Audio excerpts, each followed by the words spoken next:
Has anyone ever told you that you were the problem, just to avoid blame? She's just too draining to be around for Christmas. The words left Jessica's mouth casually, like she was commenting on the weather, but the effect hit me like a glass of cold water poured straight down my back. We were sitting in Mom's living room, the same place we had gathered for holiday planning every year since I could remember, and suddenly the floor seemed to tilt. Jessica didn't lower her voice or pretend to soften the blow. She said it in that flat, superior tone of hers, the one she always used when she wanted to shut down a conversation and make sure everyone around her knew she was the one in control. A few awkward laughs followed, the kind of chuckles people make when they don't want to pick a side, and Mom shifted uncomfortably in her chair but said nothing. My younger brother Tom avoided eye contact completely, as if silence could make him invisible. In that moment, the air around me felt heavier than the cheap tinsel strung over the fireplace.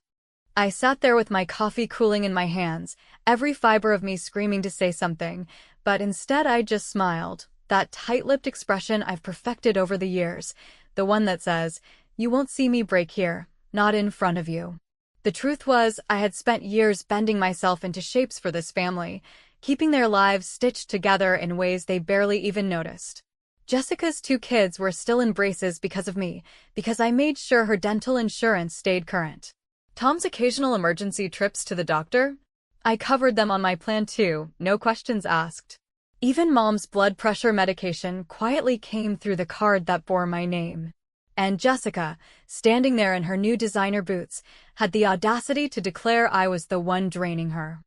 The irony burned through me like whiskey down an empty stomach. Draining? I thought about the monthly auto-withdrawal that slipped out of my account straight into the education fund for Jessica's oldest, a fund she liked to brag about as if it were some masterstroke of their careful financial planning. I thought about the groceries I had bought, the bills I had padded, the countless little safety nets I had strung under them while they paraded around pretending everything was built on their efforts alone. I never asked for thanks, not really. But I never imagined I'd be reduced to some uninvited burden either. I wanted to slam the coffee mug down, to watch it splinter into porcelain shards across the wooden table, but instead I leaned back in the chair, calm as a statue. Let her think she'd silenced me, let her believe I was swallowing the insult like always. What Jessica didn't realize was that silence doesn't always mean surrender. Sometimes silence means strategy, and in that instant, my mind began sketching the outlines of an exit so quiet and devastating they wouldn't even hear the trap door open until they were already falling through. The conversation around me shifted, as if my exclusion had already been finalized. They began talking about travel logistics, Christmas dinner menus, whether Tom's girlfriend would be joining. My name floated nowhere in the air. It was as though I had been erased from the family calendar. And while part of me ached in that familiar, bruised way, because who doesn't want their own mother to stand up for them, another part of me felt something sharper, cleaner, like a blade slicing away old ties. On the drive home that night, the city lights blurred past my windshield, and I realized that for once I wasn't crying. Usually, comments like Jessica's would sink their claws in me, keep me tossing in bed replaying every word, analyzing every expression, wondering what I had done to earn such casual cruelty. But tonight, no tears came. Instead, I laughed, a short, bitter laugh that startled me in the quiet of the car. If I was too draining, then maybe it was time to pull the plug. At home, I sat at my desk and opened my laptop. The soft glow of the screen felt conspiratorial, as if it understood the weight of the decision forming in my chest. I clicked through folders, through tabs I rarely visited, into the hidden corners of accounts where my fingerprints kept their fragile lives propped up. Health coverage forms, bank transfers, education fund settings. All the things they had never seen, never thanked me for, never even thought about. They assumed money grew from the ground, that safety appeared out of nowhere, that consequences would always be caught before they landed. I hovered over the first button, Jessica's coverage details. My finger trembled for only a moment before settling. The words "remove dependent" glowed faintly in blue. I didn't click it, not yet. Instead, I sat back and imagined Jessica at the pharmacy counter, handing over her card, the pharmacist shaking their head politely. I pictured her indignation, her confusion, the sudden frantic call to Mom, to Tom, to anyone but me. And then I pictured myself, phone buzzing on the counter, screen lighting up with their names, and me letting it ring until the sound died into silence. For the first time in years, I felt something dangerously close to joy. Not the shallow joy of family dinners where I smiled through insults, not the fleeting joy of handing over money like a charity donation disguised as love. This was the joy of taking back power, of realizing that the rope they had tied around my neck was actually in my hands, and I could yank it free whenever I chose. By the time I closed the laptop, the plan was already alive, coiled, and waiting. They thought I was too draining to be around for Christmas. Let them spend this holiday season learning just how heavy their own lives feel when nobody is there to hold them up. And as I turned off the light and crawled into bed, the last thought that drifted through my head wasn't sorrow or anger. It was something closer to amusement. They wanted me gone. Fine. Let's see how merry their Christmas feels when the power goes out and the well runs dry. The morning after Jessica's pronouncement sank into the wallpaper like a wine stain that would never quite fade. I woke before the sun and brewed a pot of coffee strong enough to scrape the rust off an old pipe. Because if a person intends to rewrite a family contract that was never written down but always enforced, she needs caffeine and a steady hand more than she needs another lecture about forgiveness from people who confuse boundaries with disloyalty. And as the apartment filled with the smell of toasted beans and quiet resolve, I opened the laptop and pulled up the accounts whose passwords were muscle memory by now, a choreography learned over years of automatic generosity dressed up as duty. I clicked into the health portal first, the one with the pleasant teal buttons and soft fonts designed to make harsh decisions feel like selecting a playlist, and as the page loaded a tidy list of covered dependents, names that had camped on my policy like long-term tenants who forgot they were ever meant to contribute, I felt a tug of old habit, that familiar voice that said we keep the peace because peace feels good, yet the peace had never felt good for me. It had felt like heavy furniture. I was expected to move quietly in the dark, so I scrolled to Jessica's profile, read the bland language about eligibility, noticed how it treated me like a faceless administrator of my own life, and hovered over the option that would remove her with the bureaucratic equivalent of a magician's snap. I thought about the night she called me needy because I asked for a ride after a minor surgery, how she sighed as though I were asking her to haul a piano upstairs, and how I later sent her a grocery card for the month anyway because her youngest had a field trip coming up and the school was demanding a fee no one had planned for, and the memory bristled in me like static as I took a breath and pressed the button, watching the confirmation banner bloom across the screen with a perky checkmark. That did not understand it had just detonated the foundation under an entire holiday's worth of smugness. It startled me, how quiet the change sounded, no fireworks, no confrontation, just a line wiped from a system that had presumed my patience. And as the page refreshed, I felt a sharp, cool sense of interior space where panic used to live. Because I am not reckless and I am, as Jessica loves to remind me, a planner to a fault, I opened a notebook and wrote dates and consequences like a project manager mapping a rollout, calculating the time it would take for a pharmacist to tell her the coverage was gone, imagining the call to Mom, the scramble, the quick blame tossed at any target within reach, and I did not write my name anywhere because that was the point. The revenge was not in showing them a triumphant face, it was in letting the infrastructure of my labor disappear so completely that they would have to notice every beam I had installed, every nail I had hammered while they were busy commenting on my tone.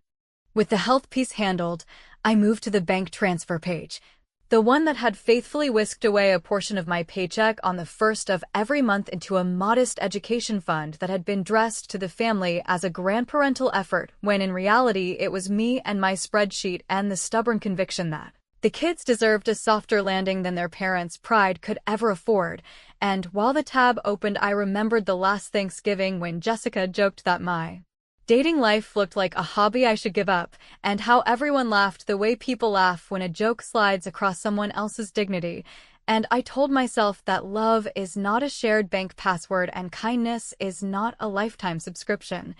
So I canceled the transfer, printed the receipt because paper is still queen when the world goes sideways, and filed it behind my rent agreement where I keep all the things that prove I am real. Silence, I'm learning, is an art form, not the passive blankness people mistake for fear, but a clean, deliberate space in which other people's echoes become loud enough for them to finally hear themselves.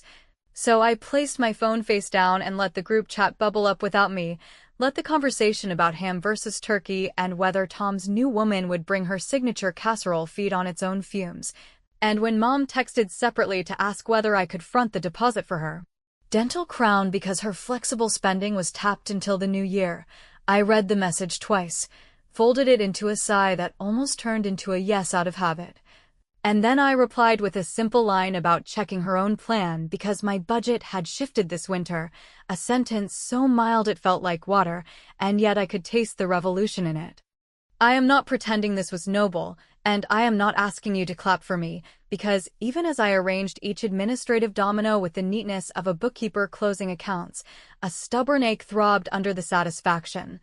That ancient grief that children who become the family scaffolding carry in their shoulders, an ache that says you are wrong, you are selfish, you are petty, and what kind of woman cuts the rope when her people are dangling, yet what kind of woman keeps twisting herself into knots while everyone below pretends not to notice the burn marks on her palms, and somewhere between those two questions I found a steadier middle ground than I've ever stood on. By late afternoon, the practicalities were done and the apartment looked exactly the same even though my life had shifted 3 degrees to the side, enough to change the horizon, and I took a long shower where the steam felt like a curtain closing on an old stage set. Then I made a decent dinner that no one critiqued, poured a glass of grocery store red that wouldn't impress anyone but tasted like permission to breathe, and I waited, not like a villain twirling a mustache, but like a woman who has finally realized she can put her own name back on the calendar and isn't obliged to provide entertainment for a crowd that only shows up to boo. Around evening, when the sky over the neighboring roofs turned the color of tarnished silver, my phone buzzed with the crisp tone I assigned to family emergencies, because I have always been the responsible one who needs to know if disaster strikes. And the preview banner flashed a subject line so earnest it almost tripped me. Did something happen with the account? Followed by the sender tag that can make me 12 years old in 1 second flat, and as I stared at the screen and watched the text bubble stutter into life like a heartbeat on a monitor, I flipped the phone back over. Let it vibrate against the wood until the sound blended with the humming refrigerator, and smiled in that small, unglamorous way a person smiles when she realizes the house's lights are still on without her running in every room. Because the first bill had found them at last. And the first crack had appeared in a wall that once looked solid as stone, and I decided to let the evening answer for me, until the next message arrived with a different subject line and a name that could still wreck me if I let it. By morning, the uneasy quiet that follows a small earthquake had settled over my apartment, a subtle sense that furniture had shifted even if the bookshelf still leaned where it always leaned, and while the kettle gossiped toward a boil, I opened the laptop again. Not because I needed another confirmation screen to pat me on the back, but because the part of me that keeps receipts like trophies had cataloged one more beam in the house I had been holding up, the education fund that everyone called the family's college nest egg, with a wink so casual it almost disguised the fact that the hen laying those eggs lived at my address and ate noodles at the end of every month to keep the nest soft. The portal loaded with its cheerful progress bars and congratulatory charts, and as the pastel graph drew an upward curve that looked like hope if you didn't know whose back it climbed, I remembered the afternoon I created it after Jessica called near tears about tuition inflation and how hard it is for families like ours, a phrase she deployed with theatrical humility even as she texted me later a photo of her new leather tote that could have covered a semester's books. The account summary listed the recurring transfer like a clock you could set your morality to, a sum that left my paycheck with the quiet regularity of a heart, and there were little notes I had left myself in the memo lines: book fees rise in spring, campus meal plan discount ends in summer, confirm financial aid by early fall, breadcrumbs from a time when I believed that planning could outpace resentment if I just outran it long enough, and seeing my own handwriting in those notes made my chest tighten with an anger that was not wild or theatrical, but the sober kind that says enough and means it. So I open the transfer settings and read the bland sentence that governs so much private grief: cancel recurring contribution. And I held the cursor there while I considered the child who benefits and the adults who perform gratitude like a seasonal play, and I decided that fairness does not mean financing people who call you heavy when you are the one keeping them from drowning, and with one long breath I canceled the transfer, printed the confirmation for the file where I keep the proof that I am not imagining any of this, and then I did something I had promised myself not to do, which is read the comments attached to the account journal. The ones where the contact of record, me, gets automatically thanked in system language for your continued commitment to this learner's future, a sentence so sterile and kind that it nearly broke me because the one place that ever thanked me did not know my name beyond an email address. Because I wanted the move to be clean rather than cruelly performative, I composed a short note to the fund administrator stating that the donor of record would no longer be making contributions and that any questions should be directed to the account's legal custodian, which was Jessica, because she liked being the official adult even when the money was mine, and I pressed send with the steady hand of a person who has finally learned the difference between abandoning and refusing to be used.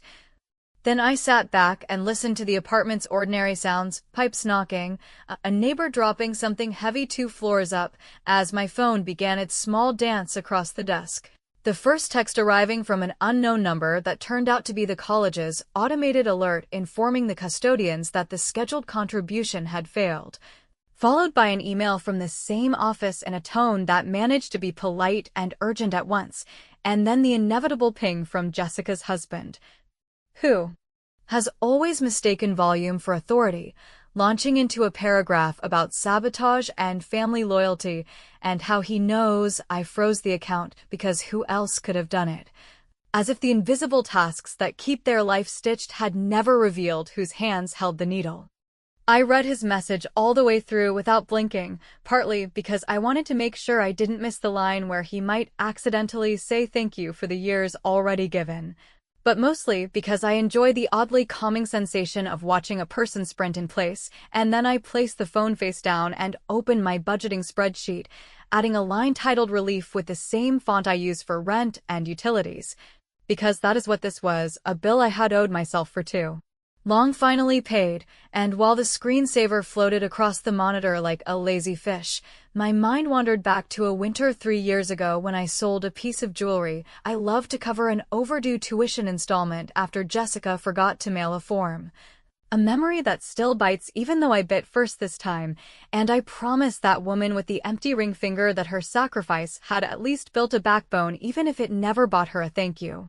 By noon the group chat had transformed into a frantic town hall where everyone spoke in questions and nobody listened. Mom in one stream asking why the pharmacy rejected her refill and whether there was some mix-up with the policy. Tom in another asking if I had seen the weather in the Midwest and whether travel insurance covered ice. Jessica firing volleys of indignation that grew more polite when she switched to private messages, and somewhere in that storm I noticed the scent of something almost funny. Because when people have always believed love is a service you provide on demand, the first outage feels like a conspiracy rather than a boundary, and while I do not deny a pettiness in me that enjoys watching a few illusions crack, I also recognize the ache of my better self who does not want the child to suffer for the vanity of adults, which is why I redirected the last month's contribution, a single, symbolic amount, into a local scholarship in the nephew's name with no public note and no fanfare, a quiet move that required no thanks, but carried its own steady logic, because revenge lands cleaner when it is drawn with straight lines rather than graffiti. In late afternoon, when the light turned that paper-thin winter gold that makes everything look honest, I executed the part one had not admitted to myself I would do, which was closing the donor account entirely rather than letting it sit like a paused apology, and the portal, eager to congratulate, flashed a confetti animation that made me snort at my desk. Because corporate design never anticipates the moment a woman celebrates choosing herself, and the instant the account deactivated, a cascade of notifications left the system like birds startled into flight, one of which, I knew, would land in Jessica's inbox with my name on the donor of record line, which meant the entire household would finally confront the footprint they had been stepping over for years. And I cannot pretend I did not savor the image of that realization settling over their living room like snowfall that keeps coming even after you have decided you are done with winter. The reward, because each chapter deserves one even if it looks nothing like the fantasies sold in movies, came when I forwarded a single screenshot of the cancellation confirmation to my own archive labeled proof for future me, then emailed the fund's customer support with a polite request to remove my contact information from all custodial alerts so that any fallout would go directly where it belonged. And to salt the lesson without spelling it out, I added the college bursar's generic address to a new message with 2 lines that were perfectly civil. Please direct inquiries to the custodian of record. My involvement has concluded. Copied Jessica and her husband, and hit send with a breath so long it felt like exhaling 3 holidays at once. After which I turned my phone to Do Not Disturb, poured a second cup of coffee that tasted like fresh air, and stared at the quiet in my apartment as if it were a brand new piece of furniture I had saved for carefully and finally brought home. The cliff I left them standing on, because every episode requires one and I am tired of being the only person who worries about structure, arrived just before sundown when my email blinked with a subject line long enough to trip over. Urgent, please call me now, sent from Mom's address with a forwarded thread beneath it that included the bursar, the pharmacy, the insurance portal, and a final message from Jessica that began with an apology so immediately conditional it read like a weather report, followed by a promise to talk after Christmas because things are chaotic, and I stared at the screen until the words lost their edges, and then set the laptop lid down with the gentleness I reserve for glass. Because the apology without repair is just another bill I am not paying anymore, and as the room cooled around me I felt the next move rising like a tide, not a roar but a patient pull, while Mom's typing dots blinked and vanished and returned as if even her sentences could not decide whose side they were on. I spent the next day practicing the kind of quiet that used to feel like punishment and now felt like a tool sharpened to a clean edge, because if there is one thing I have learned about families that feed themselves on the same old stories, it is that the first person who goes silent is accused of cruelty while the loudest person is mistaken for a historian. So I brewed coffee, washed 2 plates, and made a list that would look dull to anyone else, but read to me like a map out of a maze. Beginning with the simple housekeeping I should have done years ago, removing my name as the emergency contact on files where no one had earned the right to ring me at midnight, canceling the auto-renew on a family cloud subscription I had been paying for since phones started pretending to be brains, logging into the weary little life insurance policy I opened in my early 20s when adulthood felt like a trapdoor, and redirecting the beneficiary from Mom to a fund that pays rent for women between jobs, because if I am going to underwrite anyone's survival it will be strangers who do not call me draining while living off my confidence. That change, which took all of 3 minutes and a confirmation code, carried a small thrill I did not try to deny, not because I wanted to hurt my mother with paperwork, but because I wanted the world to mirror a truth I was finally ready to hold steady. Namely that love is not a ledger line and decency is not an inheritance, and when the system generated a formal letter addressed to the previous beneficiary with the usual language about updates to policy allocation, I printed a copy for my records and, after a pause that I will admit lasted long enough to count as mischief, I slipped the duplicate into an envelope with her address, not as a taunt, but as a boundary written in institutional font. The same tone the family respects only when it comes from banks and doctors and never from me. By mid-morning the group chat was a theater of urgency with none of the stage directions, Tom sending half-formed assurances that he would figure it out once he got paid after New Year, Jessica posting a screenshot of a pharmacy decline in which my name appeared nowhere, but my responsibility was somehow implied like a watermark, and Mom floating between them with soft reminders that Christmas is about togetherness and grace, and how she hated to see her children fighting when life is short, which sounded sweet if you were standing far away and had never been the one to fund the togetherness or supply the grace. And while the dots blinked and sputtered, I did what I do best, which is handle the details that actually change things. contacting HR to finalize the removal of household dependents from any umbrella benefits tied to my employment, and requesting a new card that would not confuse anyone at a counter about who stands behind what, and to complete the corridor of quiet I placed my phone on Do Not Disturb and turned to the practical question of Christmas Day, because if I was truly reclaiming the season, I needed a plan better than sitting in my apartment listening for the next buzz like a dog trained to the bell. I booked a small cabin 2 hours away, the kind built for writers or people who lied to themselves about being writers, with a wood stove and a tiny deck that looked onto pines. And while the reservation spun through the site, I imagined the scandal if I posted a photo of my boots by a fire on the morning of the holiday, the way they would claim I was performing my detachment for applause. When the truth is that the performance I am sick of is the one where I show up with hot dishes and hotter gift cards, smile through the annual roast of my personality, then leave early to cry while the ham cools. So this year I would not be at that table, and the table would notice the missing chair only when the gravy clotted and the jokes ran out, which felt less like vengeance and more like physics. Of course, revenge likes a garnish, and because I promised myself something satisfying at the end of every turn, I opened an old metal box where I keep the relics of optimism, savings bonds from a grandparent long gone, a stack of receipts that prove I once paid Tom's rent when he accidentally quit his job, the gift certificates I bought in a panic during lockdown to keep the local bakery alive, and I selected a neat pile of canceled checks tracing the last 5 years of invisible subsidy. Scanned them into a single document, added a cover sheet with 2 lines of almost offensively polite text, enclosed for your records. Please remove my name from any assumptions going forward. And then I scheduled the packet to arrive by certified mail at Mom's house on Christmas Eve, not posted publicly, not texted with commentary, simply delivered like the truth. Because there is a special kind of power in letting someone sign for what they have ignored. In the afternoon, the first real crack appeared in the form of an email subject line that wore apology like a coat borrowed from a neighbor. I'm sorry if I hurt your feelings. Followed by paragraphs where Mom alternated between the soft guilt that used to undo me and the brisk practicality that thinks logistics can substitute for remorse.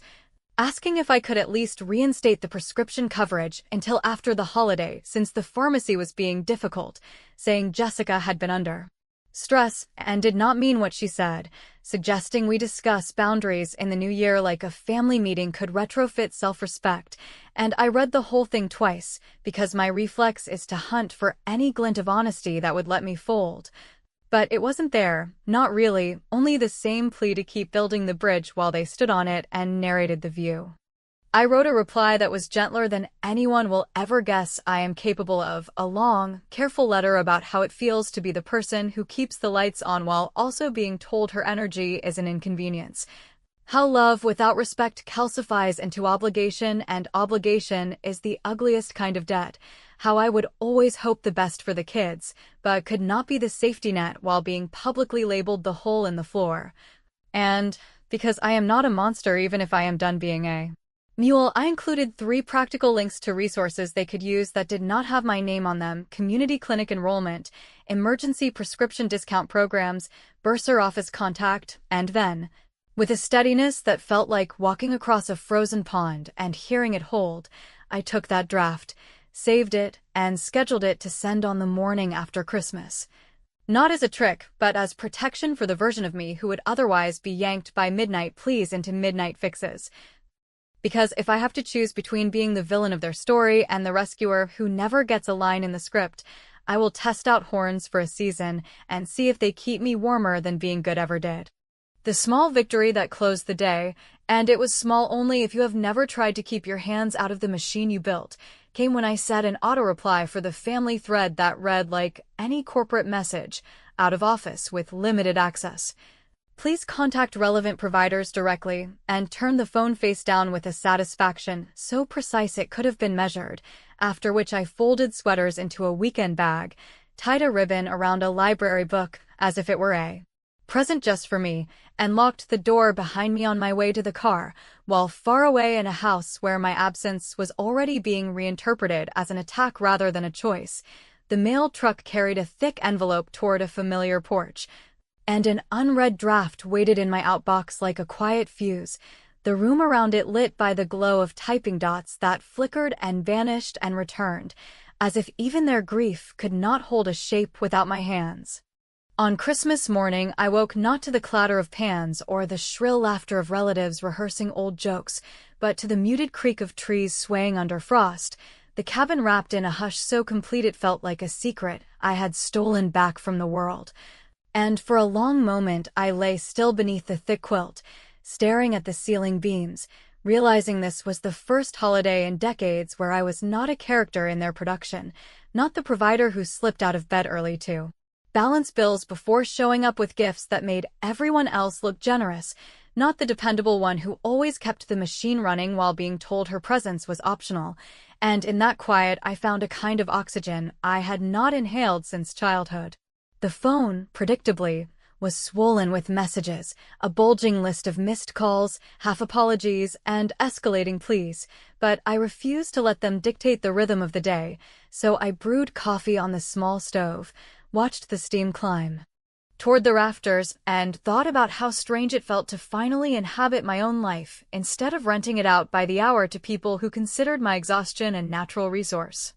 By midday, curiosity outweighed restraint, and I opened the inbox that had been blinking with Mom's address since dawn, a string of subject lines that read like stages of grief. "We need to talk. Why would you do this? Don't punish everyone for one mistake." And finally, sitting bold at the top, "I'm crying as I write this." The letter inside was long and tangled, starting with the sentence that has followed me all my life, "You know I love you," which she then immediately undercut with the claim that I had chosen the worst possible time to create distance.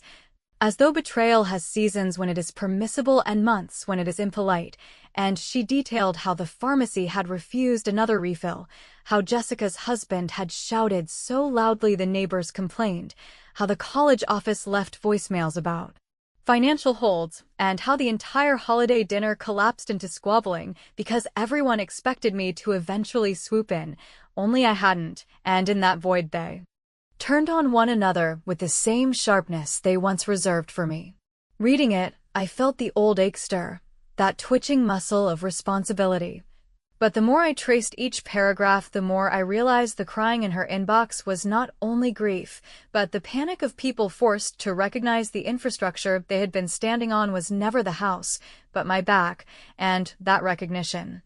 however painful, was the only truth strong enough to begin breaking their denial.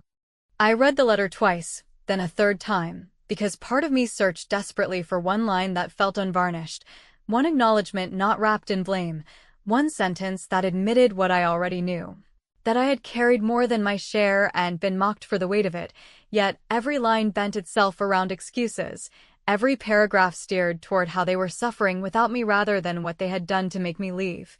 And by the time I closed the laptop, my chest felt both lighter and hollow, as though the last thread tying me to their narrative had finally snapped. I walked outside into the cold, the snow crunching beneath my boots, and stared at the sky that was too wide and too blue for a day that was supposed to be cramped with obligations. And I realized revenge had never been the removal of names from policies or the canceling of transfers. Those were only the mechanics, the gears shifting under the surface. But the real revenge was this, standing alone in a place that felt like mine, refusing to answer the call that demanded I prove my worth yet again, choosing the ambiguity of silence over the clarity of their script.